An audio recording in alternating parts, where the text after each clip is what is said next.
Es un gusto reencontrarnos nuevamente en una actividad programática tras la campaña electoral. En esta oportunidad nos convoca un gran hito del nuevo gobierno progresista, que es el proyecto de ley de presupuesto, actualmente a consideración de la Cámara de Representantes. Para abordar este tema nos acompañan Rodrigo Arín, director de la Oficina de Planeamiento y Presupuesto, Martín Valcorba, subsecretario del Ministerio de Economía, y Lilian Quechichian, senadora de la lista 95. Les agradecemos profundamente la disposición y el tiempo en medio de esta agenda tan exigente que sabemos que están teniendo. Con esta conversación buscamos acercarnos al proyecto, conocer los ejes políticos sobre los que se articula, las áreas priorizadas, la distribución del aumento presupuestal y los grandes desafíos que enfrentamos para su aprobación en el Parlamento, entre otros aspectos que seguramente surgirán de este intercambio. Sin más, los dejo con los expositores y comenzamos por la compañera Lilian Quechichian. Bueno, me sumo al agradecimiento porque sabemos que estamos en días muy intensos de presencia en el Parlamento y de cómo ha además resuelto nuestra fuerza política, el Frente Amplio, la salida y el acercamiento a todos los puntos del país, a todas las coordinadoras de Montevideo y a todas las departamentales, en donde se están armando equipos de legisladores, en este caso senadores, pues los diputados están día y noche con el presupuesto, y diversos ministros. Entonces, muchas gracias, Intendente, por acompañarnos. Entonces, lo que nosotros no vamos a hablar de presupuesto porque hoy estamos más que representados. Sí queremos decirle que esta es la primera actividad de Fuerza Renovadora en esta nueva etapa, en donde nos hemos planteado una reestructura orgánica que nos haga más democráticos, que nos acerque más al conjunto de compañeros que están todavía sueltos o desperdigados o sin organización en el conjunto del país. Esta es la primera actividad porque para nosotros, para el Frente Amplio, para Fuerza Renovadora y para Sereñistas, agradezco los compañeros de Sereñistas que nos están acompañando hoy también aquí, la batalla más importante, la del presupuesto. Por eso nuestro plan político comienza hoy con esta charla. Vamos a tener en octubre seguramente una nueva charla en donde vamos a hablar del Uruguay inteligente, el Uruguay natural, el Uruguay artificial, seguramente con Miguel Brechner y Silvia Nane en el mes de octubre. Y seguramente en octubre tendremos alguna otra charla que todavía no la hemos podido concretar con Vania Marcarián. Ustedes saben que Aldo Marchesi y Vania Marcarián presentaron un libro, El tiempo no pasa, o El tiempo pasa, que realmente a todos nosotros nos pareció que nos motivaba a debatir hacia dónde las utopías nuevas de una izquierda y de un siglo XXI que está caminando y cambiando a pasos agigantados. Ellos no me han confirmado todavía, pero tienen la voluntad de poder estar. Eso sería las primeras 3 charlas que nos permitirían empezar a caminar hacia un congreso que Fuerza Renovadora quiere tener a fin de año para definir su estructura y para, en pocos días, vamos a poner en manos de todos ustedes 2 documentos, uno que tiene que ver con principios y valores de esta fuerza política que hoy integramos y otro que tiene que ver con la estrategia de Fuerza Renovadora en la izquierda uruguaya. El tercero ya lo conocen, que es la propuesta de reestructura, de cómo sería nuestra organización. Entonces, nos parece que tenemos un tiempo muy desafiante, queremos llegar a diciembre con una discusión buena, profunda, de ideas y hacia dónde vamos como Fuerza Renovadora, que nos permita llevar al año que viene, en donde también como Frente Amplio va a ser un año desafiante. Vamos a tener elecciones internas del Frente Amplio en agosto y vamos a tener congreso del Frente Amplio seguramente a fin de año que viene. Por lo tanto, necesitamos que todos estemos realmente preparados, informados, para aportar, como decía Tabaré, al mejor proyecto político que tiene este país, que es el Frente Amplio. Así que muchas gracias por estar acá y les doy entonces, no sé quién empieza, Rodrigo Arín. Muchas gracias.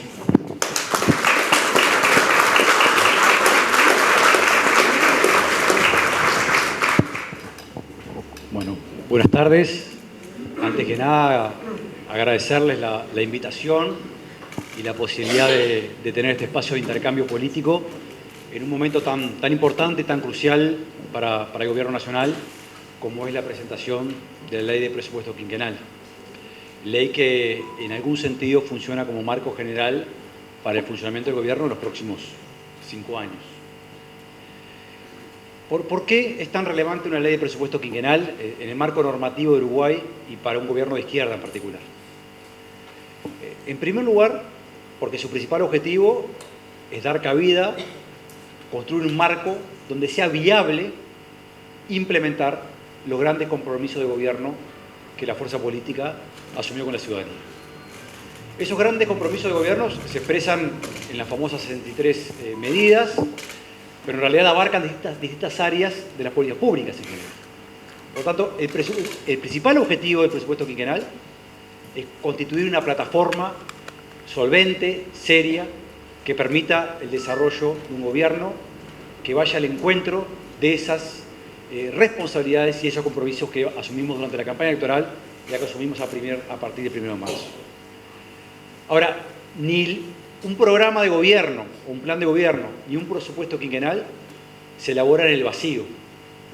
Hay contextos que obligan a pensar y a repensar cuáles son las medidas de política que pueden permitirnos transcurrir y caminar hacia esos objetivos.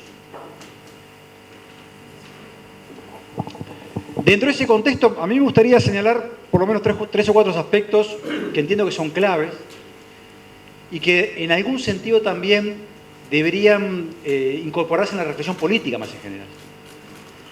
El primero e interno, estamos en un gobierno que por primera vez la izquierda ejerce sin contar con mayorías parlamentarias. Por lo tanto, el contexto político es un contexto distinto con respecto a lo que históricamente el Frente Amplio ha estado acostumbrado. Pasamos 3 gobiernos de la izquierda con mayorías parlamentarias. Por tanto, hay un desafío político hay que construirlo desde la fuerza política, desde el Poder Ejecutivo y desde el Parlamento Nacional, que es convencer a parte de la oposición, esperemos que a la mayoría de la oposición, de que es importante acompañar este presupuesto quinquenal, como vamos a tener que hacer el esfuerzo también de convencer en cada ley que mandemos al Parlamento Nacional a parte de la oposición que nos acompañe en estos procesos. Eso implica también tener la capacidad de negociar y tener la flexibilidad para encontrar estos acuerdos. El segundo elemento es que el contexto internacional es también distinto al contexto que caracterizó a los 3 primeros gobiernos del Frente Amplio. Lo es fundamentalmente durante los 2 primeros gobiernos del Frente Amplio, porque no estamos en un momento en donde haya un viento de cola que asegure o por lo menos impulse el crecimiento económico a las tasas que estuvimos acostumbrados en los 2 primeros gobiernos del Frente Amplio. Pero lo es también porque estamos insertos en un mundo en donde las reglas de juego, ¿sí?, los marcos que caracterizan los vínculos entre los estados a nivel internacional están cambiando. El ejemplo más claro es, por primera vez desde la segunda posguerra, los impuestos, los aranceles son utilizados como herramienta de presión política. Antes lo era de manera subsidiaria, o si quiere de forma subterránea. No es que nunca se utilizaba esta herramienta. Pero ahora claramente, el caso más claro es el que acaba de atravesar Brasil. Ante una amenaza determinada vinculado a un tema estrictamente de política interna y judicial brasileño, hay una reacción incrementando los aranceles externos que enfrenta Brasil para entrar a Estados Unidos. Estamos en el marco de una guerra arancelaria cuyo resultante final todavía no conocemos. En el marco de un cuestionamiento a las reglas de juego político que en algún sentido se fueron construyendo a partir de los organismos multilaterales a partir de la segunda posguerra. Por lo tanto, la inestabilidad política y económica es un rasgo que nos va a acompañar a lo largo de estos 5 años. Sumemos la región, con sus peculiaridades y particularidades. La situación argentina es bastante clara para todos nosotros, pero también Brasil acumula un conjunto de problemas cuya resolución no es, por lo menos no es sencilla, desde el punto de vista, en este caso, más económico, pero también de viabilidad política de algunas medidas. Y el Poder Ejecutivo, el Gobierno Nacional, tiene que incorporar esto como elementos de diagnóstico a la hora de elaborar un presupuesto que tiene que tener 3 características básicas. Y lo hemos repetido hasta el cansancio porque esta fuerza política ha demostrado tener los 3 atributos para poder gobernar por 4ª vez el país. Tiene que ser un presupuesto responsable, un presupuesto que le asegure estabilidad al Uruguay, ¿sí?, en marco tanto político como económico. Tiene que ser un presupuesto transparente, que agregue capas de transparencia a la gestión pública, un valor que reivindicamos desde el Frente Amplio, pero en particular del Gobierno. Tiene que ser un presupuesto que le brinde un marco de sostenibilidad financiera a las políticas que vamos a ir implementando a lo largo de estos años. ¿Sí? Estos son valores intrínsecos a la vida política y a la construcción de la política pública de calidad, pero son particularmente relevantes en el contexto que vivimos. Y yo entiendo, lo he dicho en otros marcos, en otras ocasiones, que es un desafío bien relevante para la izquierda, en Uruguay y en la región. El ciclo de gobiernos progresistas que caracterizaron las primeras 2 décadas del siglo XXI solieron gobernar bajo un signo en donde el crecimiento económico fue relativamente robusto. Y lo hicieron con responsabilidad en muchos casos, no en todos los casos, por lo menos de gobiernos que se dicen de izquierda, que yo dudo que sean de izquierda en algunos casos, y en otros casos porque tuvieron dificultades para administrar tensiones. Lo cierto es que muchas veces las derrotas o los fracasos de ciertos gobiernos de izquierda en la región estuvieron asociados a no poder administrar circunstancias más complejas en plano económico interno e internacional. Y creo que el Frente Amplio y este gobierno en particular tiene la obligación de pensar y ser capaz de construir políticas de izquierda en contextos relativamente adversos en algunos casos, o si no adversos, por lo menos cargados de una enorme incertidumbre. Demostrar que la izquierda es capaz de gobernar y generar política de izquierda. Eso quiere decir no renunciar, no convertirse solamente en un gobierno responsable desde el punto de vista de las finanzas públicas, sino que unas finanzas públicas responsables son el sustento para construir política de izquierda en un marco más general en donde estamos cargados de incertidumbres y donde además otro elemento adicional que manejábamos de manera por lo menos imprecisa, Martín acá puede ser inclusive más claro, es en una realidad y una coyuntura que heredamos una situación fiscal bastante más tensa de la que preveíamos en el marco de la campaña electoral. ¿Sí? Básicamente, en septiembre del 2024, en el marco de la campaña electoral, el déficit fiscal estimado para el año 2024 era del orden del 2,8% y un guarismo similar era por estadísticas oficiales y analistas privados. Se proyectaba hacia el 2025. Culminamos con 3,2 y si hacemos todos los ajustes que ustedes conocen que tenemos que hacer por gastos correspondientes, obligaciones correspondientes al 2024 que fueron postergadas su ejecución, del compromiso financiero hacia el 2025, estaremos en torno al 3,7%. Y este año vamos a culminar, esto lo digo sin dramatismos, en un déficit fiscal del torno al 4% y algo más. ¿Sí? Por lo tanto, tenemos una tensión fiscal, un marco de tensiones fiscales mayor de lo que preveíamos al finalizar la campaña electoral.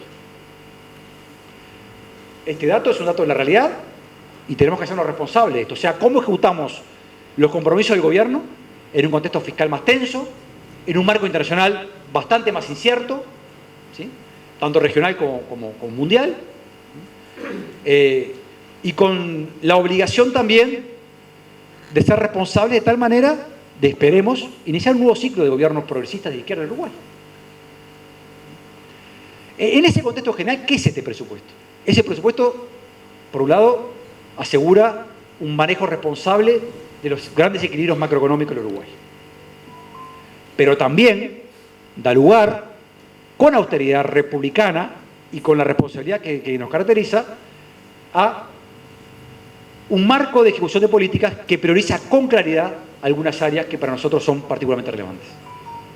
Infancia y adolescencia concentra el 40% de los recursos incrementales. De los 140 millones de dólares para el 2016 y los 200 millones de dólares hacia el final del periodo. 40% en un país que todavía tiene deudas muy importantes con la infancia y la adolescencia.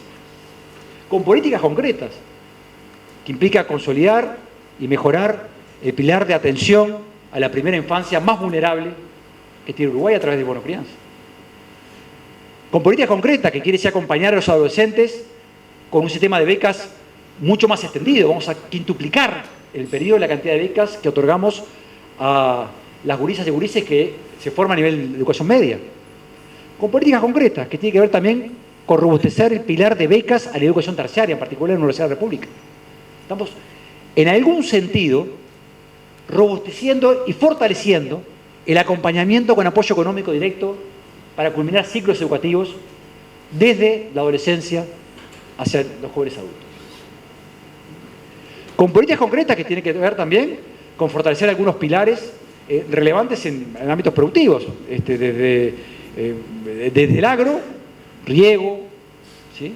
El impulso en particular de proyectos como es la vacuna de la garrapata. Si sale bien, además este proyecto implica un avance tecnológico relevante para Uruguay, pero que además tiene que ver con implicancias directas en términos de productividad. Con políticas que tienen que ver con movilidad metropolitana. Acá está el intendente de Montevideo que nos acompaña, pero que el presupuesto nacional incorpora específicamente instrumentos tanto en términos de innovación institucional, creando una agencia específica, como habilita el proceso de ejecución de estas obras en los próximos años, tal como se definan a nivel de esta gobernanza. Con políticas que tienen que ver con acompañar a los jóvenes más vulnerables en su inserción laboral. Entonces, ese entramado de políticas, que son los grandes compromisos que asumió la izquierda, también se calzan con un enfoque en donde estamos haciendo adaptaciones tributarias que van en el sentido que establece el programa. A través de innovaciones que implican la adhesión de Uruguay, ya estamos adheridos, a reglas de juego internacionales en donde el impuesto mínimo global se incorpora como una herramienta específica, implica hacer que graben en Uruguay rentas del capital que hoy están grabando en otras partes del mundo. Sería una tontería que Uruguay no avance en esta dirección, una vez que ha decidido adherirse y ser parte de los países que juegan esta regla y en estas ligas internacionales. Con políticas que también intentan revertir algunas desigualdades horizontales que hay en el sistema tributario. Por ejemplo, haciendo que las ganancias de capital asociadas a inversiones fuera del país tengan el mismo régimen de tributación que las que tienen esas mismas ganancias de capital cuando suceden dentro del país. Vean la contradicción, esto tiene que ver también con vacíos en términos de desigualdad del tratamiento tributario que se había mantenido en la época del Frente Amplio también. ¿Sí? Y el famoso impuesto a los envíos express, que más allá de la ecuación que genere, lo cierto implica también un tratamiento equitativo con respecto a las pequeñas y medianas empresas que comercializan en Uruguay. Entonces, estamos aplicando los principios que están en el programa en términos tributarios para generar también un flujo de ingresos que le dé viabilidad a este programa de gobierno y que dé la esperanza de que somos capaces de construir políticas que avancen en un sentido de equidad, que avancen en un sentido de crecimiento económico y que avancen en un sentido de mayor protección de los sectores más vulnerables, aún en contexto de mayores restricciones e incertidumbres. Y yo creo que es un desafío muy importante, yo diría políticamente central, ser capaces de gobernar construyendo esperanza y construyendo mejores condiciones de vida al final del quinquenio a través de instrumentos de esta naturaleza. Por supuesto, son marcos que no son rígidos, iremos evaluando, corrigiendo y analizando a lo largo de los 5 años. Pero a la misma vez es una ley central para asegurarnos el objetivo central, que los principales objetivos políticos que el Frente Amplio presentó en la campaña electoral y que el plan de gobierno incorpora, tengan un soporte claro y transparente en este presupuesto quinquenal. Y un otro elemento, este presupuesto quinquenal es el presupuesto quinquenal y es también el compromiso de inversiones, 800 millones de dólares al año de inversiones, que se reparten estas prioridades, también que establece las prioridades del gobierno, Casupá, para poner un ejemplo concreto, ¿sí? El Hospital de la Costa. Por tanto, estamos en algún sentido construyendo un abanico de instrumentos de política que van a ser desplegados en base a un presupuesto quinquenal que se sostiene en la responsabilidad, en mayores niveles de transparencia de lo que tenemos hasta ahora y darle sustentabilidad a cada una de estas políticas que queremos.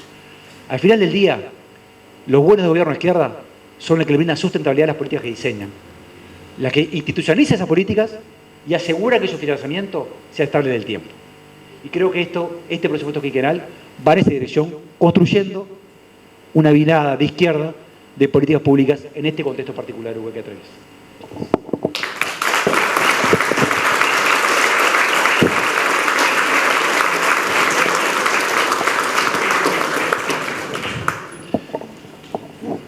Bueno, buenas noches para todos y todas. Es un gusto estar acá con todos los compañeros conversando. Lo bueno de hablar después de Rodrigo es que queda poca cosa por decir, pero bueno, vamos a tratar de complementar algunas de las cosas que ya fueron planteadas. Yo creo que la idea central está una de las ideas centrales está en esto último que decía Rodrigo, ¿no?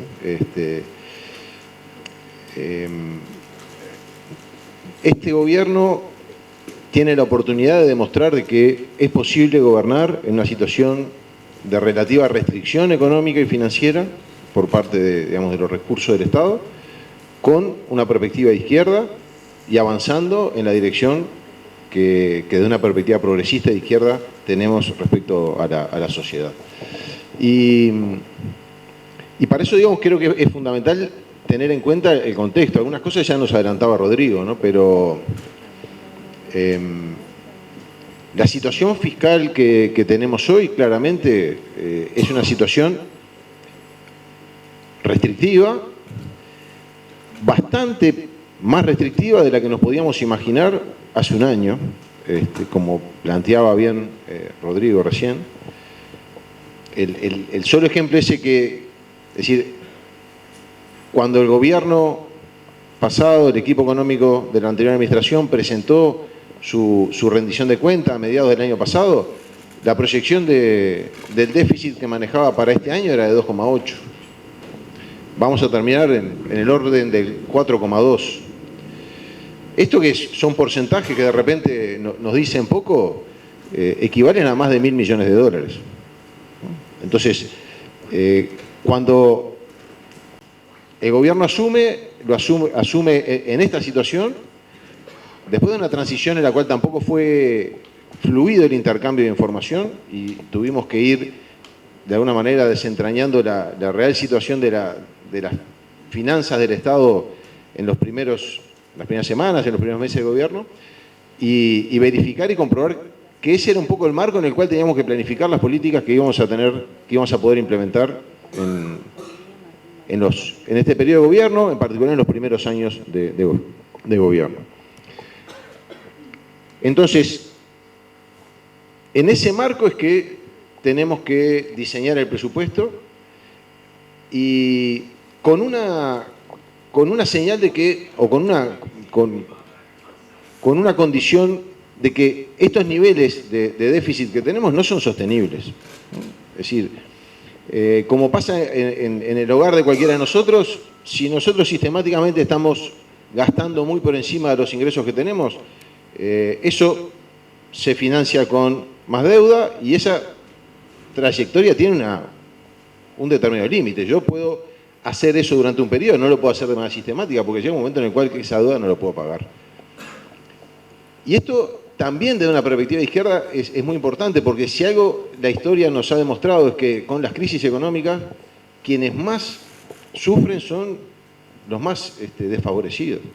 O sea, el impacto que tienen las crisis económicas son muchísimo más severos en los hogares, en las familias de menores ingresos.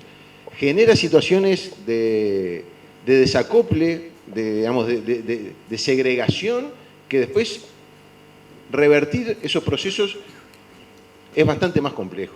Por lo tanto, eso es, la relevancia que tiene la preocupación por la estabilidad y la sostenibilidad desde una perspectiva de izquierda. No es un objetivo en sí mismo.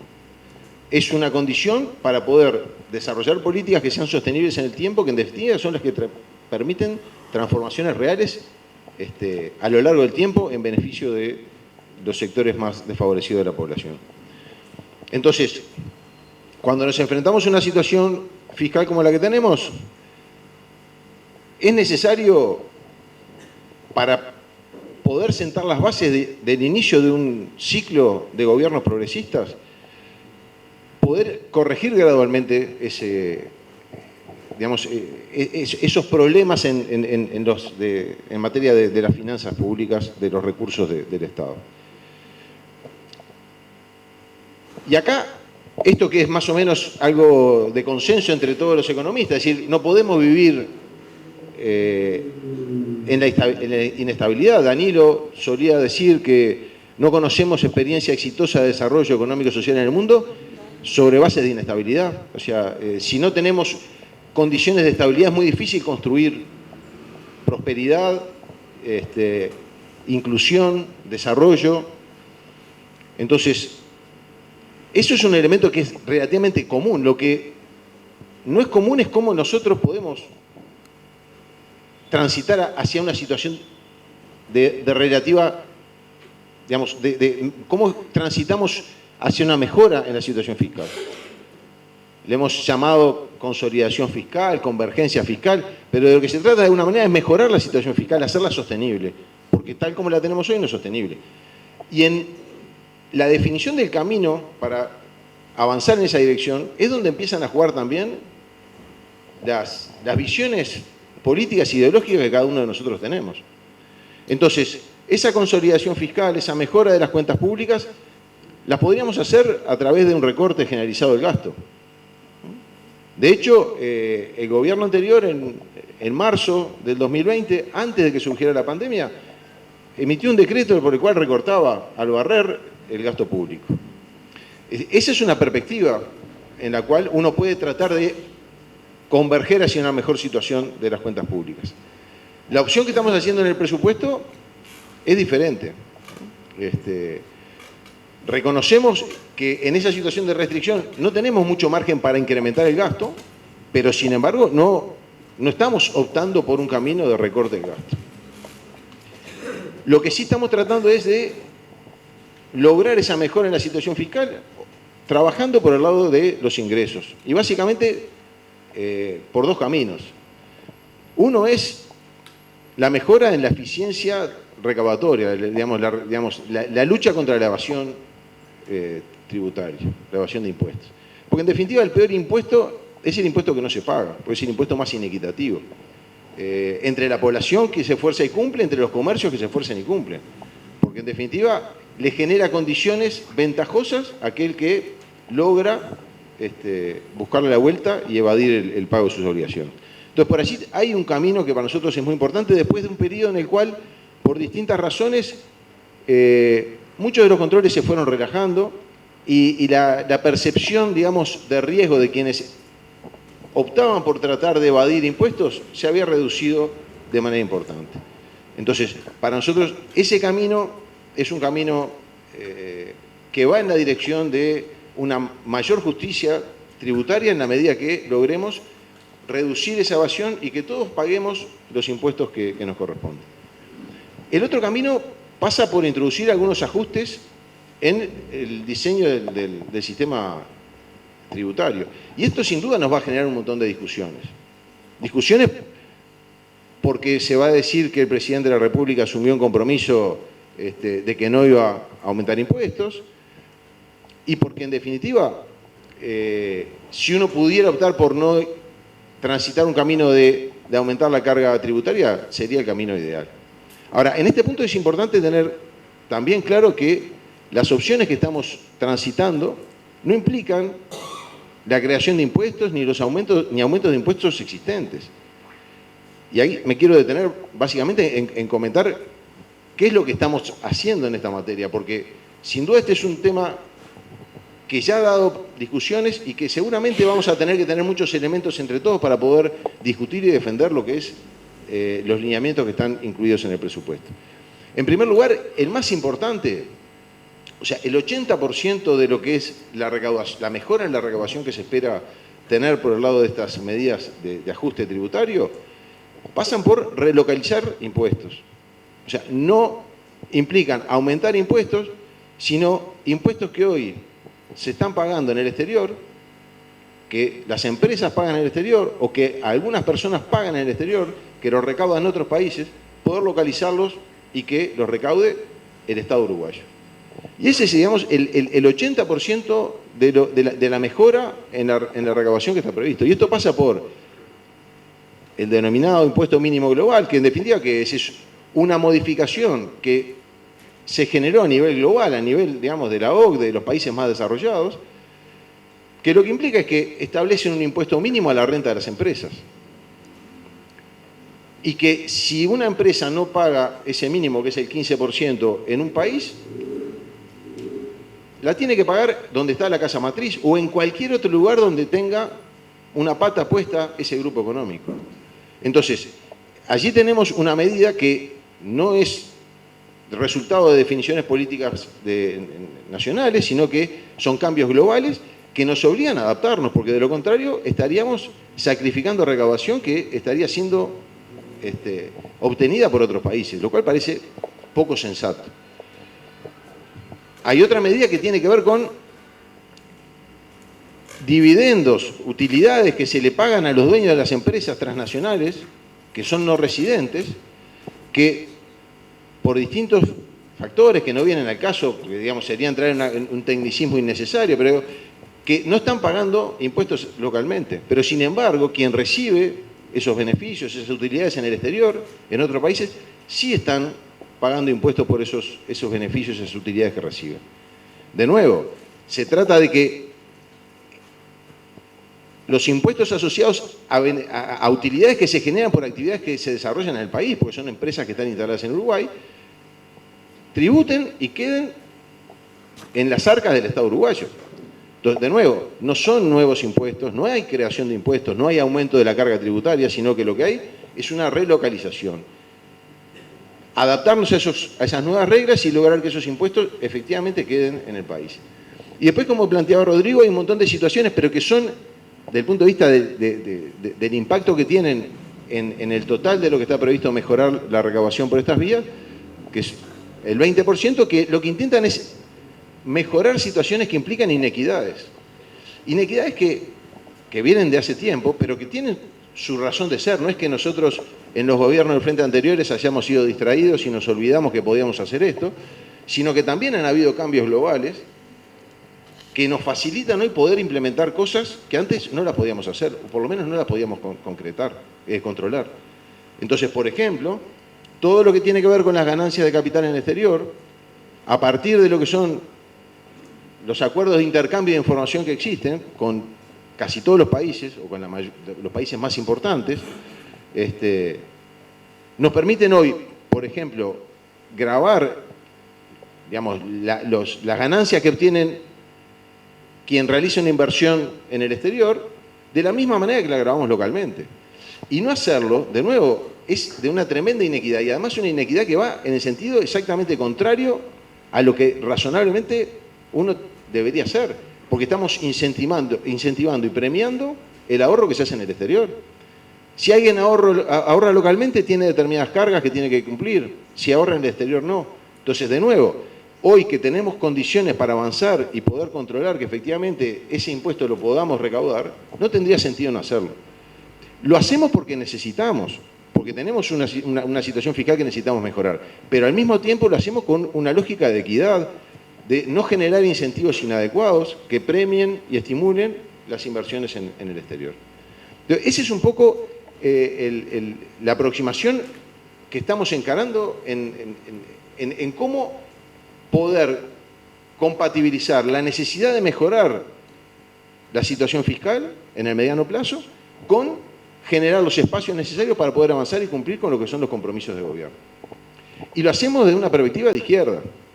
Lo hacemos no recortando el gasto y lo hacemos también generando impuestos que no recaigan sobre la actividad doméstica, que puedan tener resultados negativos sobre la actividad económica, sobre el empleo, que no castigue el ingreso de los trabajadores.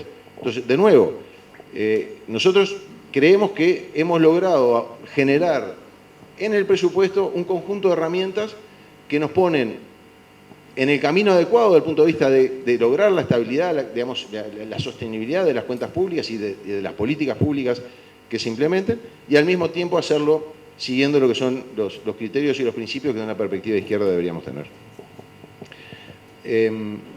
Y lo hacemos en buena medida porque el gobierno anterior, que había llegado con el mandato de reducir el gasto, y esa fue la campaña que se hizo durante todo el año 2019, diciendo que había posibilidades de bajar el gasto en 800 millones de dólares, no durante los 5 años de gobierno, sino en el primer año de gobierno, porque había un montón de gastos innecesarios. Y reducir el gasto en 800 millones de dólares, nos decían en aquel entonces, sin afectar las funciones básicas del Estado.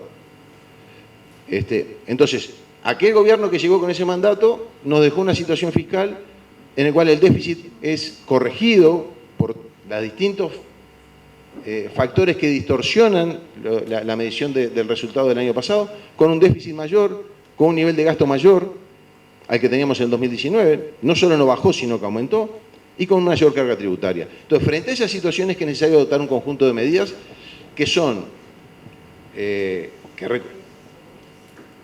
Ni que hablar con todas las cuestiones sociales y todos los problemas sociales que tenemos, ¿no? Pero es decir, desde el punto de vista estrictamente de las finanzas públicas, con los desafíos de cómo resolver esos temas, que es un poco lo que nos hemos planteado como objetivos en este presupuesto.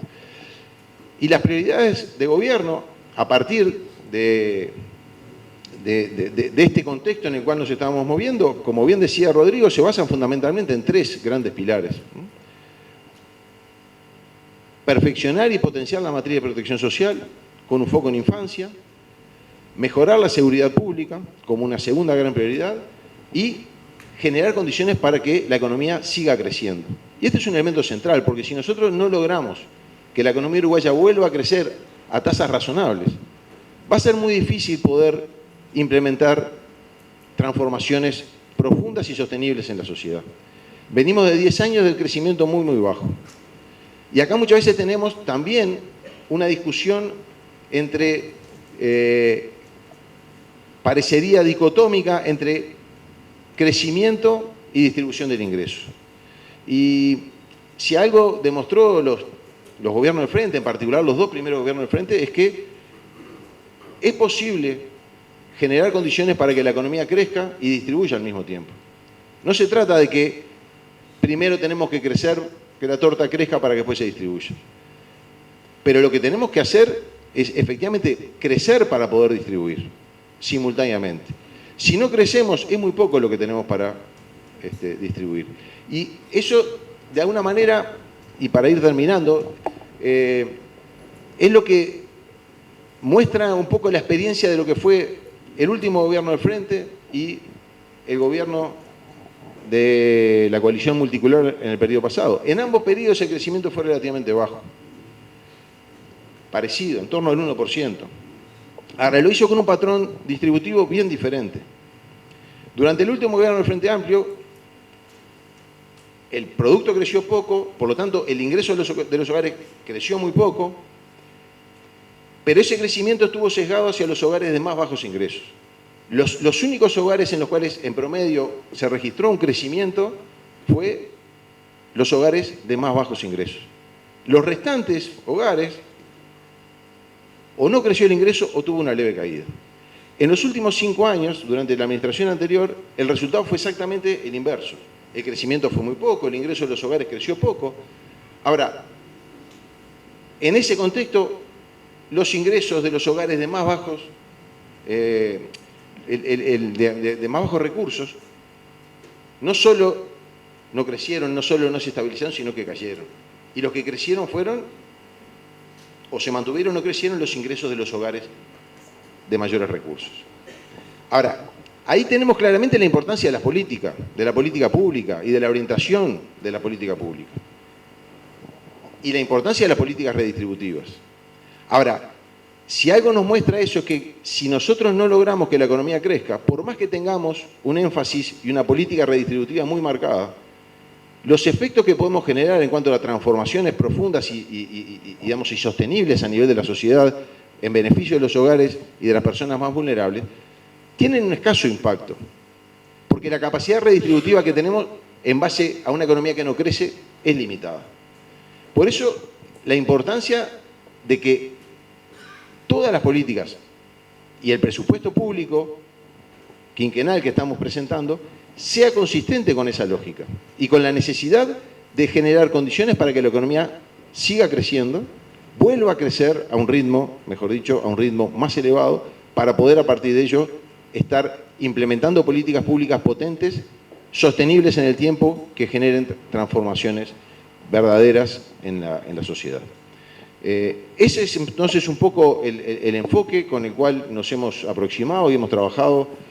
Y lo último que me parece muy importante resaltar también tiene que ver con las condiciones en las cuales se trabajó dentro del Poder Ejecutivo y con la bancada de senadores y diputados en toda esta etapa previa, porque realmente se hizo en un espíritu de mucha unidad y confraternidad, en la cual naturalmente todos los ministerios tenían elevadísimas demandas, porque las necesidades son múltiples, los problemas que se enfrentan en cada una de las áreas son muy grandes y eso no solo se arregla con eficiencia en el gasto, que sin duda es necesario, sin duda es imprescindible mejorar la calidad del gasto, pero en muchísimas áreas, si no tenemos capacidad de invertir más, de gastar más, no vamos a poder resolver los problemas de fondo que enfrentamos. Ahora, ante esa realidad y ante esa necesidad de tener mucho más recursos de lo que las restricciones actuales nos permiten, la construcción del presupuesto se hizo en un clima de enorme unidad y visión de conjunto por parte de todos los ministros en el Consejo de Ministros y luego en el intercambio y la discusión con los compañeros legisladores. Y eso me parece que también es un punto importante porque es la base para poder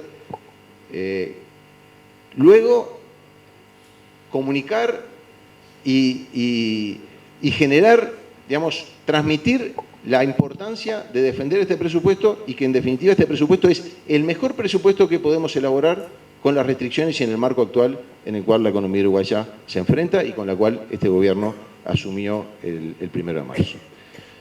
Así que bueno, muchas gracias.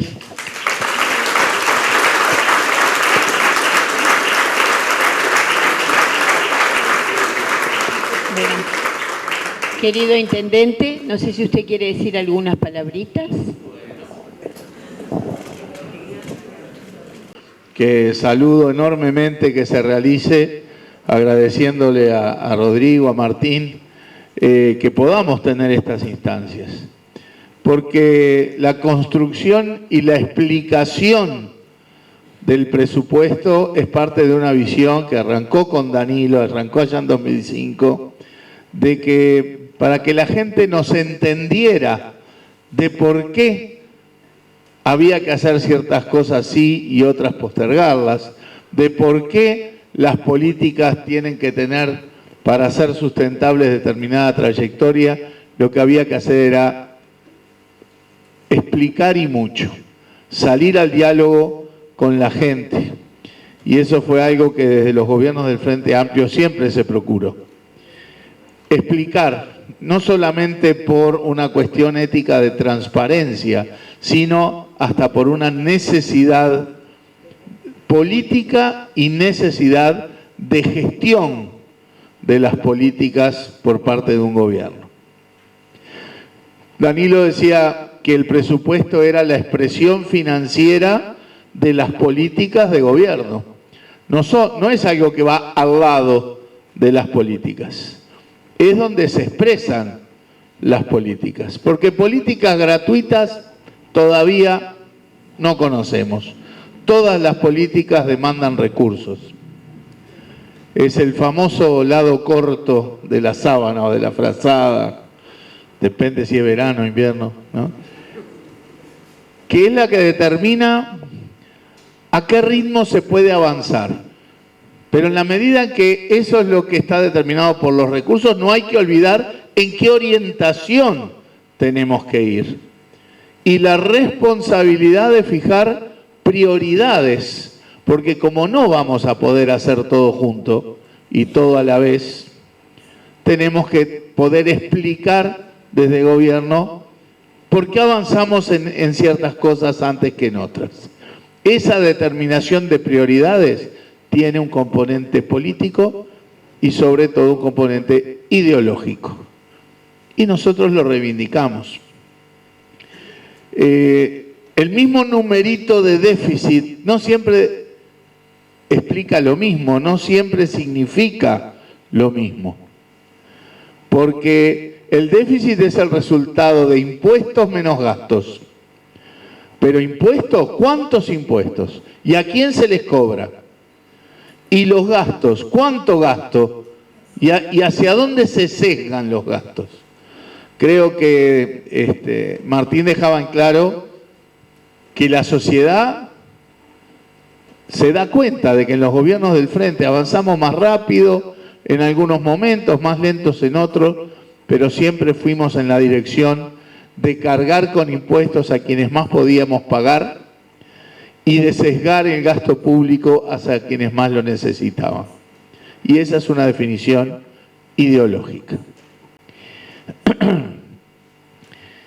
Por lo tanto, yo creo que esta movida que hace Fuerza Renovadora hoy y que sé que se extiende desde el lado del gobierno a distintos ámbitos, de salir a dar la cara a la población de lo que se está haciendo, vuelvo a decir, no es solamente una cuestión ética, de transparencia, sino también parte de la naturaleza de cómo sentimos que se debe hacer la política. Y desde ese punto de vista, es cierto, quizás sea la formulación presupuestal de gobiernos del Frente Amplio con más restricciones. La realidad así lo impone. Lo que se recibe, más la perspectiva del contexto global, del contexto nacional, eso ya lo explicaron Rodrigo y Martín. Por lo tanto, obliga a avanzar al ritmo que ese panorama permite.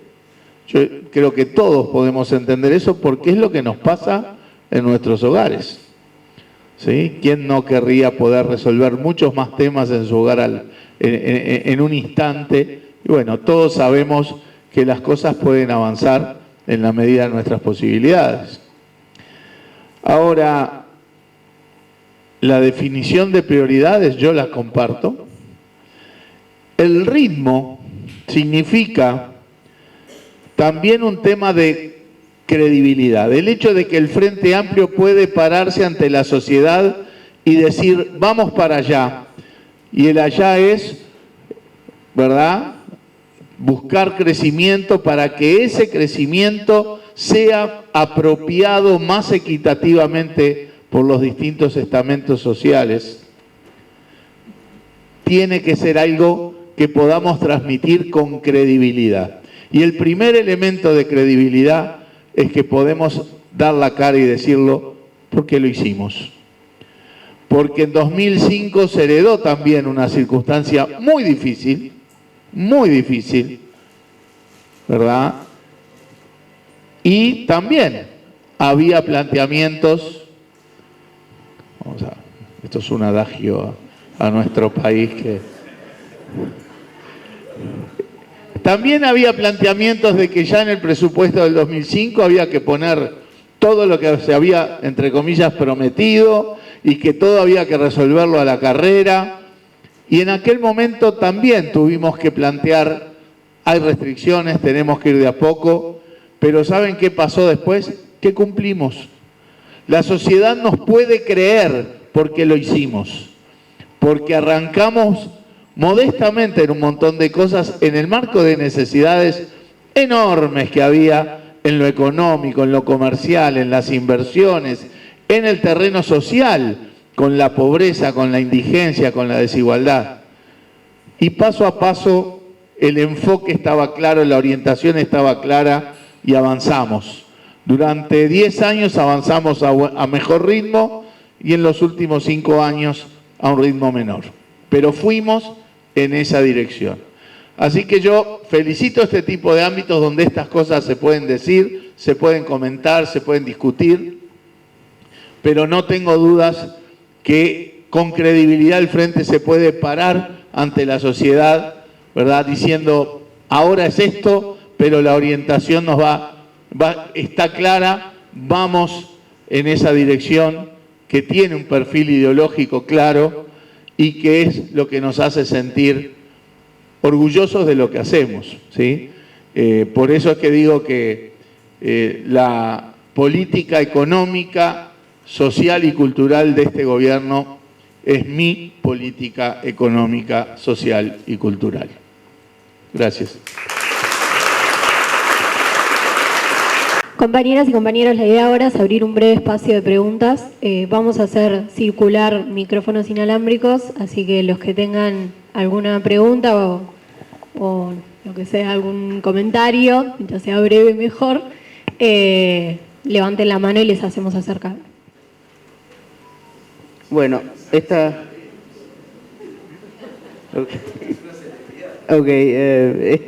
son las preguntas a continuación. En cuanto al Audelar, ¿cuál es la diferencia de este proyecto de presupuesto con el anterior y si ha habido algún progreso respecto al proyecto del gobierno pasado? Mi otra pregunta es que en los indicadores del objetivo del inciso 26 se proyecta un crecimiento sostenido de los y las estudiantes activos. Esto es lo que dice textual en el tomo 2. Y mi pregunta es esta: ante esta proyección, ¿por qué en el proyecto de presupuesto no se contempla el programa presupuestal que trata sobre las obras y el mantenimiento de los edificios universitarios? Es decir, ¿qué sucederá con la infraestructura del Audelar?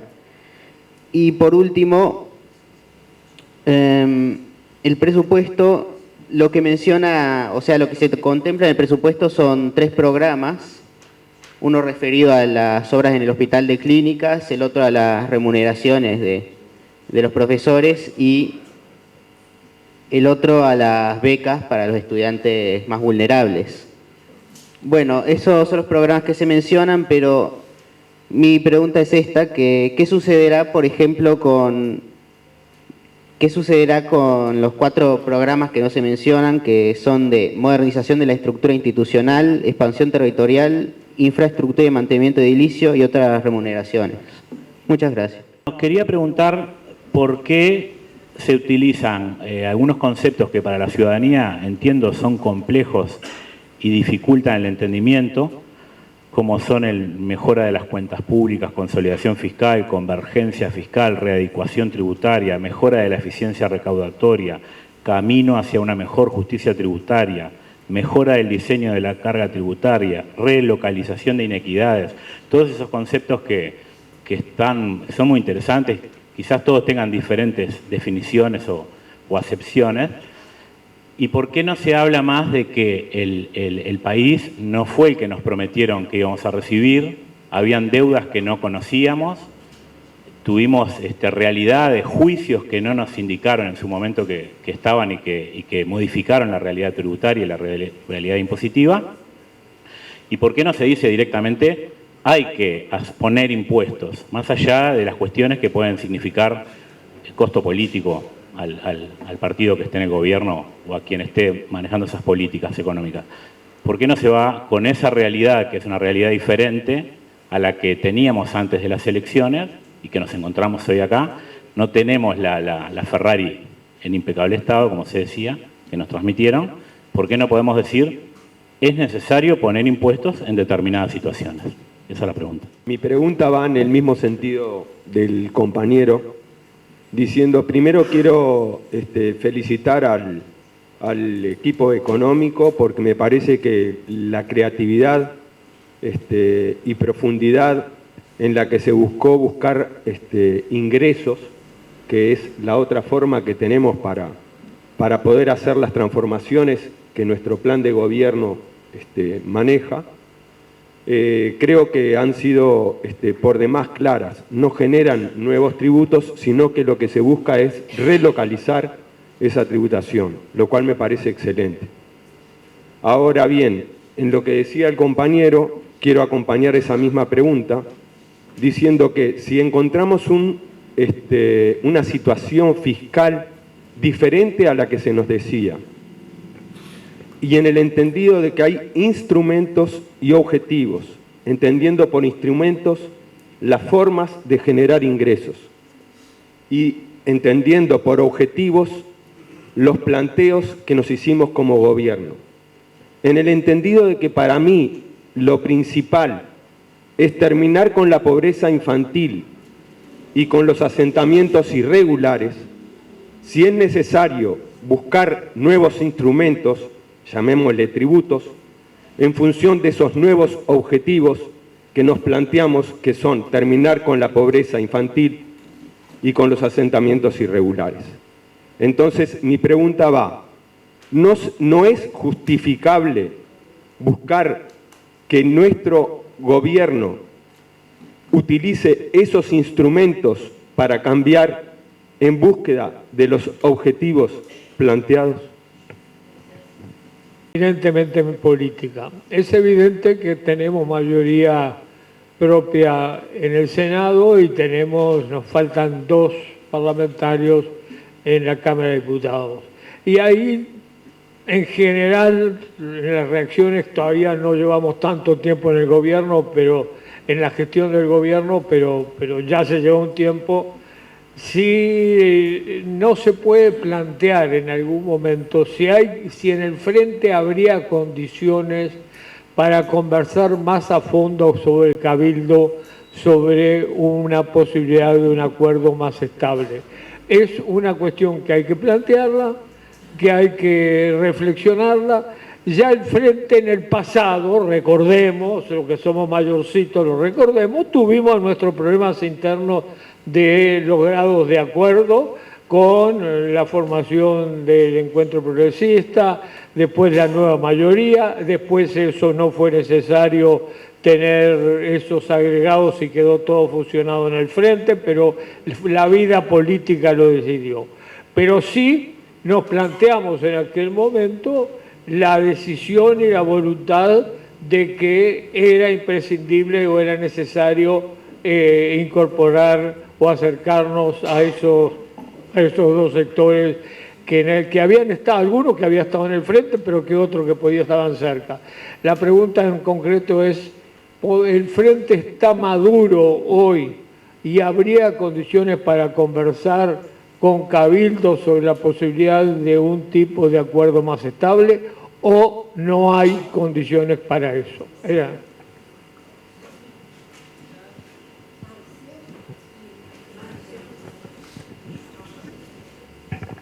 Sí, no es pregunta, pero creo que vale la pena en el marco de esta discusión presupuestal y en el contexto en el que nos encontramos, manifestar directamente el respaldo a 2 destacadísimos universitarios y compañeros como lo son tanto Rodrigo Arim como Martín Valcorba. Nada más que eso.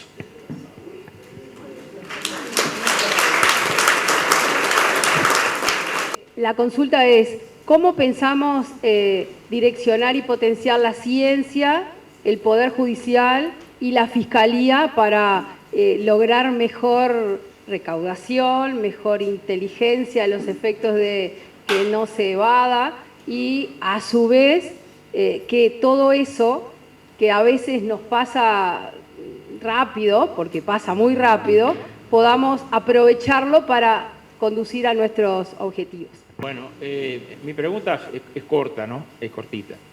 Más allá digamos, de la búsqueda de los recursos que se han expuesto, evidentemente el país necesita un cambio, yo no diría cuantitativo, sino cualitativo, y con una mira hacia el futuro. Una de las críticas que ha hecho la oposición es el optimismo con que se ha mirado el crecimiento a futuro del país, ¿no? Venimos de una década de crecimiento de prácticamente del 1% y la apuesta es a crecer un 2,4%, si no me equivoco, ¿no? Por lo menos esa es la cifra que se ha puesto sobre la mesa. Mi pregunta básicamente es, porque no lo he escuchado, es decir, ¿cuáles son las medidas o de qué manera se ha proyectado esa estimación? Porque justamente lo que nosotros, los militantes de a pie, siempre queremos responder a las críticas que se pueden hacer en base a los planteos. Y bueno, mi inquietud es esa proyección que supuestamente es optimista, que venimos de una década del 1%, ojalá creciéramos al 3, al 4, al 5, como hicimos en la década del 2010 al 2014. Pero mi pregunta básicamente es, ¿Dónde se centran las medidas para poder obtener ese crecimiento proyectado? Bueno, disculpen, yo soy Santi de la Juventud Sedenista, así que somos locatarios hoy y estamos contentos de recibirlos. Pero una pregunta que se me ocurría era cómo vienen las negociaciones, sobre todo para el IAN, que está ahí, cómo vienen las negociaciones con la oposición para poder lograr pasar este proyecto de ley, y qué podemos hacer desde nuestra militancia partidaria, pero también desde nuestros lugares de militancia diaria, social y en nuestros lugares educativos, para poder ayudar en ese proceso de negociación o no sé, como ciudadanos, qué podemos hacer para ayudar al gobierno a lograr que este proyecto de ley salga y que se logren los objetivos que planteaban los compañeros que vinieron a exponer. Muchas gracias.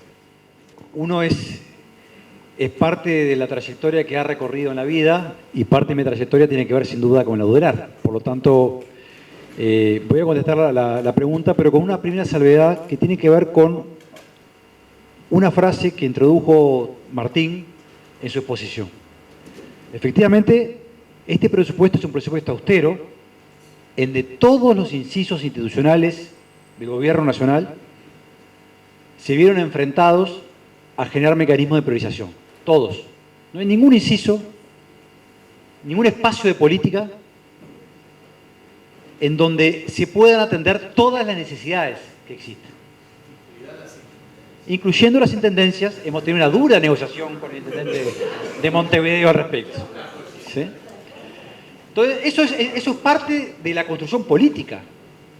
Y uno tiene que empezar a priorizar a partir de esa construcción política, siendo conscientes que hay una restricción importante y que entendemos que la manera de darle estabilidad a las políticas públicas, haciendo una convergencia fiscal desde la izquierda, presupone respetar el gasto público con el soporte de las políticas públicas y avanzar en términos de los ingresos del Estado para lograr esa convergencia a lo largo del quinquenio.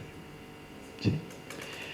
¿Por qué digo esto? Porque en realidad, más allá del foco, y yo entiendo la pregunta sobre la universidad, esta misma preocupación emerge de otras áreas de la política pública.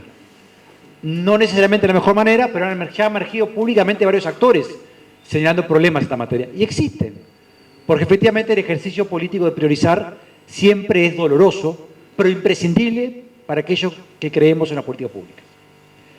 Dicho esto, acá hay un tratamiento, yo entiendo las diferencias cuantitativas, y quiero ser cuidadoso, pero hay un tratamiento cualitativamente muy distinto de la universidad de lo que sucedió en el quinquenio anterior. En el presupuesto quinquenal anterior y en cada una de las rendiciones de cuentas, la Universidad de la República fue enviada con un mensaje de 0 incremento presupuestal. En cada una de estas ocasiones. Los recursos adicionales que consiguió la Universidad de la República fueron sola y exclusivamente en el Parlamento, en la discusión parlamentaria. Aquí hay entre un 6 y un 7% del incremento total de recursos que prevé el Poder Ejecutivo están destinados a la Universidad de la República. Por tanto, ahí está incorporada dentro de las prioridades de política, con este enfoque que implica asumir grandes áreas de priorización estratégica. Por tanto, cualitativamente hay una diferencia, yo entiendo que es muy importante en la materia. Dicho esto, con respecto a... Y por supuesto hay otras áreas de política que no están contempladas y es parte de la discusión parlamentaria dentro de la vida, yo diría, dentro de todos los entes de la enseñanza en general. Y la discusión parlamentaria está abierta a este respecto y nuestros legisladores también tienen esto cartas que jugar en el periodo de discusión política. Yo diría, con respecto a las otras preguntas, me vuelvo a un elemento que intenté incorporar en mi primera aproximación. Es claro que las herencias fiscales no son las que esperábamos el año pasado. Es claro que hemos señalado esa dificultad. Es claro que también en un contexto donde no tenemos todos los votos para aprobar las leyes que necesitamos este periodo, hay que ser cuidadoso a la hora de generar confrontaciones virulentas que pueden ser contraproducentes con respecto al cumplimiento del programa político. ¿Sí? Hay que ser cuidadoso al plantear objetivos de política que estén sustentados en reformas que finalmente no están en condiciones de acumular los votos en el Parlamento Nacional. Esta reforma, en particular, estas adecuaciones tributarias que estamos incorporando, son importantes. posiblemente sean las más importantes desde la reforma tributaria que lideraron algunos colegas que están en esta mesa también. Por tanto, me parece que es de ese lugar que tenemos que evaluarlo. No estamos hablando de cambios marginales, estamos hablando de cambios responsables, yo diría serios, audaces y relevantes. Relevantes para sostener la política pública. Y creo que en eso tenemos que reconocer el esfuerzo del gobierno y el esfuerzo político de construir en esta dirección. Por supuesto, hay áreas, y esto se mezcla con otros elementos, que requieren cierta priorización. La Fiscalía también tiene cierta priorización. No toda lo que estaba prevista, no. ¿Sí? Ciencia y tecnología tiene un espacio de priorización. Todo lo necesario para que el Uruguay impulse la incorporación del conocimiento en su matriz productiva, no. Pero hay un cambio hasta inclusive del modelo institucional para construir el vínculo entre ciencia, tecnología e innovación. Entonces, las negociaciones están abiertas, a nivel del Parlamento también. También somos conscientes que hasta ahora, hasta este momento, esperemos que se vaya reconfigurando esa realidad, tenemos una oposición que ha demostrado una virulencia, yo diría, inusitada para el comienzo de un gobierno desde la apertura democrática. Les recuerdo que no querían votar la rendición de cuentas que reflejaba fundamentalmente, no solamente, pero fundamentalmente, las obligaciones que tenía que enfrentar el Estado uruguayo a partir de las políticas desarrolladas por el gobierno anterior. No la votaron, salvo Cabildo Abierto. Entonces, eso es una cosa, yo de esto lo señalo porque me parece que es parte de lo que tenemos que entender en el juego político actual, y en ese cambio de condiciones a los cuales tenemos que afrontar, y esto lo digo sin hacer pronóstico negativo, estoy convencido que lo vamos a lograr hacer. Finalmente creo en la institucionalidad uruguaya y creo en la capacidad de la fuerza política en el Parlamento y del vínculo entre el Poder Ejecutivo y el Parlamento para poder destrabar estas situaciones. Pero no estamos en una situación donde sea fácil construir algunos acuerdos. Vamos a ver en el transcurso de este debate parlamentario cómo emergen los acuerdos necesarios para sostener este programa de gobierno, con estas modificaciones, en primer lugar del lado de los ingresos, ¿sí? Y con este grado de priorización de políticas concretas al respecto. Pero ese es el camino que tenemos que recorrer hoy y en los próximos 4 años. Yo quiero arrancar con la pregunta que hacía el compañero ahí por el medio sobre el crecimiento económico.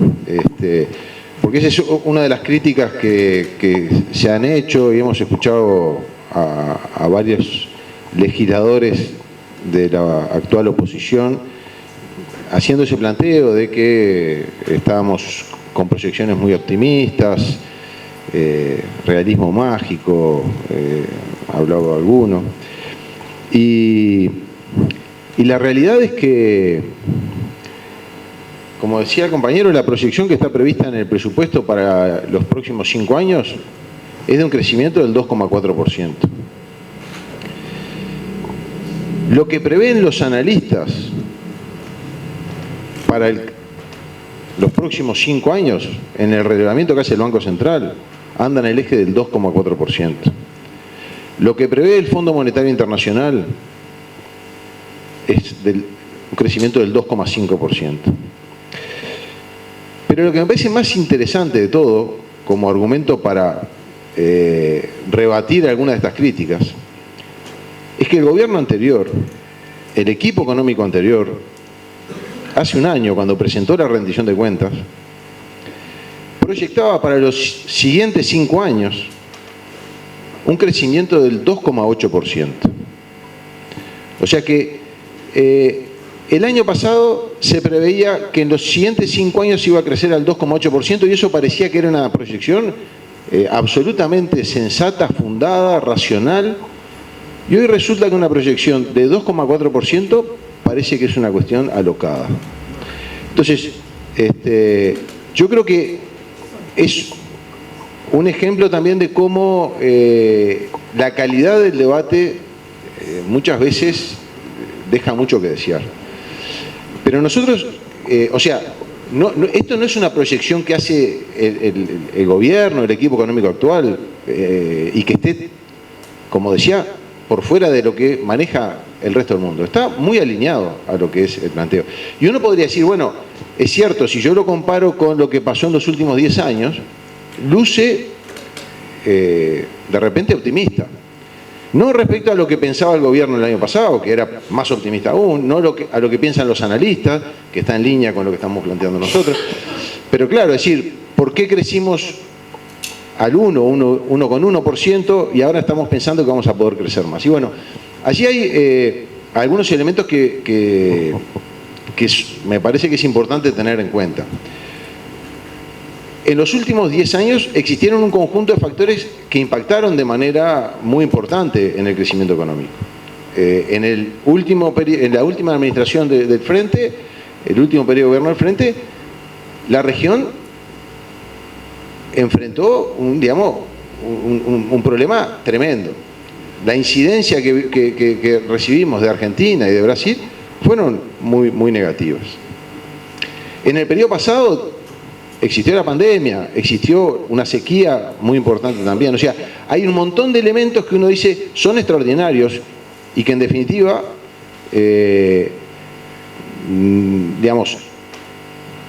existe la posibilidad que se vuelva a repetir. Y bueno, sí, hay alguna chance, pero no parecería ser que ese escenario sea el escenario principal en el cual nos enfrentamos. Más allá de que el mundo está con una tremenda incertidumbre. Y eso es innegable. Ahora, otro elemento a tener en cuenta es decir, el comité de expertos que se creó durante la administración pasada, que tiene como su función principal estimar cuánto es el crecimiento potencial de la economía, o sea, a cuánto puede crecer en el mediano plazo de la economía, arroja un crecimiento que está entre el 2,3 y 2,5%, dependiendo, digamos, cómo estemos calculando ese crecimiento potencial. O sea, nosotros estamos convencidos de que es posible crecer a ese ritmo. No estamos incluyendo allí grandes proyectos de inversión, que existen algunos arriba de la mesa, pero que todavía están un poco verdes, algunos, como para poder considerarlos como cuestiones firmes que efectivamente se vayan a hacer en este periodo de gobierno, pero esos pueden llegar a ser noticias favorables que nos permitan tener un crecimiento más acelerado. Y por otro lado hay un conjunto de medidas que se están impulsando desde el gobierno tratando de mejorar el clima de negocios y facilitar los negocios y las posibilidades de inversión, que tienen que ver con simplificar trámites, desburocratizar, ajustar y ayornar regulaciones que fueron pensadas de repente hace 40, 50 años y que hoy no tienen mucho sentido y que lo único que hacen es generar costos o trámites innecesarios que terminan afectando fundamentalmente a los emprendimientos más pequeños, que es lo que tienen menos espalda como para poder contratar a alguien para que pueda realizar todos esos trámites. Entonces, por todos esos elementos nosotros creemos que es una proyección razonable la que estamos manejando. Yo ahora quería hacer un par de referencias a... Es decir, cuando uno escuchaba las intervenciones de todos los compañeros, surgían reclamos o aspiraciones o necesidades de recursos en múltiples áreas, ¿no? Hablamos de la universidad, hablamos de Fiscalía, del Poder Judicial, hablamos de la ciencia y la tecnología, hablamos de la pobreza infantil, hablamos de los asentamientos. Yo podría agregar la seguridad, los temas de salud, en particular salud mental. Entonces, yo le digo decir, tenemos que ser conscientes que cuando pasamos lista de todos los problemas que tenemos, sin duda que los problemas son muy importantes y todos muy relevantes. Ahora, como decía Rodrigo, el arte de gobernar es priorizar. Porque si hay algo que me parece que digamos, las experiencias de gobiernos progresistas en la región nos muestran, o de inspiración progresista o declaración progresista, nos muestran es que cuando queremos resolver todos esos problemas que la sociedad enfrenta y que son necesidades y problemas absolutamente legítimos e importantes, pero cuando lo queremos resolver recorriendo un atajo el resultado final termina siendo el contrario al que nosotros buscamos. Argentina hace 15 años que no crece. Y eso no es responsabilidad ni de Milei ni de Macri. Obviamente que los gobiernos de Milei y de Macri tuvieron responsabilidades, como las tuvieron también los gobiernos, digamos, de Cristina Fernández y de Alberto Fernández. Entonces, cuando vemos esas situaciones, cuando vemos, por ejemplo, cómo creció la pobreza en países como Argentina, de alguna manera, o los problemas que surgen en múltiples otros países de la región que han tenido serias dificultades de consolidar transformaciones y avances en un sentido progresista en las sociedades, me parece que nos reafirman en la necesidad de que tenemos que priorizar, tenemos que avanzar con gradualidad, priorizando cuáles son las áreas que podemos atender, porque si queremos atender más de lo que las posibilidades reales con las que cuenta el país nos permiten, el resultado termina siendo muchas veces exactamente el contrario al que aspiramos. Y eso tiene que ver con un enfoque profundamente de izquierda de la sociedad. El voluntarismo, ¿no? Los discursos fáciles y las soluciones fáciles a problemas que son extremadamente complejos. En definitiva, estoy convencido que han demostrado que no es el camino que tenemos que seguir. Y de alguna manera es lo que este gobierno está tratando de hacer. Avanzar a paso firme, a la mayor velocidad que las condiciones permiten. Porque de lo contrario, el resultado nos puede terminar siendo el contrario. Y una última reflexión respecto a... bueno, algo decía Rodrigo, pero se nos planteaba por qué no somos más duros con la situación que recibimos.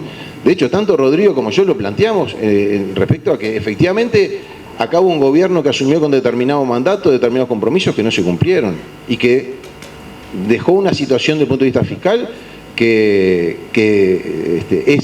es compleja. Ahora, no solo porque necesitamos generar y construir las mayorías necesarias para aprobar los proyectos de ley, sino también porque nuestra principal responsabilidad es mirar para adelante. Nosotros cuando presentamos la rendición de cuentas, fuimos muy claros en hacer una evaluación y un diagnóstico de la situación del país. Ahora, si nos quedamos mirando todo el tiempo para atrás y diciendo, estos son los problemas que tenemos, y por culpa de estas cosas no podemos avanzar, en definitiva estamos perdiendo que lo que tenemos que hacer es, partiendo de esa realidad y teniendo claro las responsabilidades que a cada uno le caben por llegar a esa situación, nuestra principal responsabilidad es trabajar para construir el futuro. Y eso es, en definitiva, digamos, a lo que tenemos que dedicar nuestra mayor energía, nuestro mayor tiempo, en lo que son las responsabilidades de gobiernos que nos han tocado cumplir. Y le dejo lo último sobre los acuerdos a Lilian, que es, digamos, nuestra artífice. Muy lindo. No, a ver, en el Parlamento ha habido desde el principio del periodo de gobierno situaciones diversas en general. En muchos proyectos de ley que llegaron, que eran complejos de analizar, el salvataje del CASMU, la caja de profesionales, ahí hubo negociaciones fuertes especialmente con blancos y colorados, que son los que han estado más reacios y los que no votaron la rendición de cuentas, no deuda, que era para pagar las deudas que ellos nos dejaron. Nunca había pasado en una rendición de cuentas que no se le votara al gobierno que ingresa el aumento del tope de deuda. Y eso lo hicieron y por eso nosotros realmente nos empezamos a preocupar. Pero después en otras áreas hemos logrado algunos acuerdos y después algunos que sí, el de la rendición de cuentas, que era muy importante, logramos los 2 votos de Cabildo. Si se está trabajando para un acuerdo más permanente con Cabildo, yo te diría que no. Lo que se está trabajando es para seguir negociando, el presidente lo ha dicho, el presidente lo hace con los intendentes. El presupuesto contiene muchas cosas que a muchos parlamentarios de los departamentos del interior, quiero ver que el diputado de Salto vote en contra del Hospital de Salto, quiero ver a los diputados de Maldonado votando en contra del Hospital de Maldonado, quiero ver que voten en contra de las rutas que se van a hacer, o de las inversiones de escuelas de tiempo completo, o de los CAIF, o del bono escolar, o de las becas, que muchas son de muchachos del interior. Y vamos a pasar de 14.000 becas a 70.000 y va a aumentar el monto. Entonces, es una negociación, les diría artículo por artículo. Obviamente nosotros queremos y vamos a trabajar para que voten en general el proyecto. El Partido Colorado estuvo reunido hace 2 días, toda su bancada, y dijo, voy a esperar a recibir a todos los ministros y después voy a resolver. Bueno, es una medida, el Partido Nacional todavía no ha dicho si lo va a votar en general o no, pero esa tarea política de hablar con cada uno es la que nos va a marcar el camino de no tener unas mayorías necesarias en diputados y tampoco en la Asamblea General, porque a veces podía suceder que no tuvieras mayoría, pero pudieras ir a la Asamblea General al tener una negativa y en la Asamblea General resolverlo, pero en la Asamblea General estamos empatados, 65 a 65. Así que el camino del diálogo, el camino de hablar con todos, es imprescindible y es el que vamos a transitar porque no tenemos otro. No podemos ir en un auto chocador y darnos contra la pared, porque este es el presupuesto de nuestro gobierno y como bien dijo Mario, yo comparto, es la expresión política de lo que le prometimos a la gente y por lo tanto es profundamente ideológico. Y es lo que nosotros queremos, que no pase lo que pasó en el periodo anterior, que los que más crecieron fueron los más yaguros, que los que más perdieron fueron los más vulnerables, que se creció la pobreza, que creció la deuda, que creció el déficit. Nosotros vamos por otro camino que es difícil, sin duda que es difícil, pero será más difícil si no tenemos a nuestra gente militando este presupuesto. Y es lo que nosotros estamos tratando de hacer hoy cuando hacemos esta actividad y la que estamos tratando de hacer cuando estamos yendo a las coordinadoras y cuando ahora empecemos a salir al interior. Un compañero hablaba del léxico, ustedes no contestaron porque usan ese léxico de adecuación y de consolidación y bueno, yo qué sé, no hay otro, me parece. Tendremos nosotros que en esa llegada a la gente explicarle qué significa, pero no es que le estemos dando vuelta a no decir impuestos. Estamos realmente diciendo que hay adecuación tributaria porque cuando nosotros ponemos el IVA a las compras en el exterior, hay IVA a las compras, es decir, no es nada nuevo. Pagan los de acá, que paguen los de afuera. Y en otros, es decir, no hay efectivamente, porque además teníamos un condicionamiento político, que si somos responsables, lo tenemos que tener en cuenta, compañeros, que el presidente electo y hoy presidente de la República dijo que no iba a aumentar impuestos. Entonces tampoco podemos salir alegremente. Es cierto que el ministro de Economía ha dicho, porque bueno, tiene que aterrizar, que en las rendiciones de cuentas veremos cómo va evolucionando, porque nadie puede decir que esto es de hoy y para siempre. Nadie, ningún gobierno hizo eso. Pero me parece que en el sentido de la negociación va a ser 1 a 1, con todos los diputados, fundamentalmente los diputados del interior y partido a partido, y no solamente con Cabildo, que también habrá que hablar con Cabildo, indudablemente. Los partidos mayoritarios, blancos y colorados, tienen su propia interna, su propio conflicto, sus propias pujas. Bueno, eso a veces hace un poco más difícil porque no tenés que hablar con uno, tenés que hablar con dos, pero bueno, esa es la tarea que nos ha tocado y me parece que es la que tenemos que transitar y la única que puede tener un buen resultado. Ninguna otra nos llevaría por buen camino. Así que, bueno, por acá nos quedamos.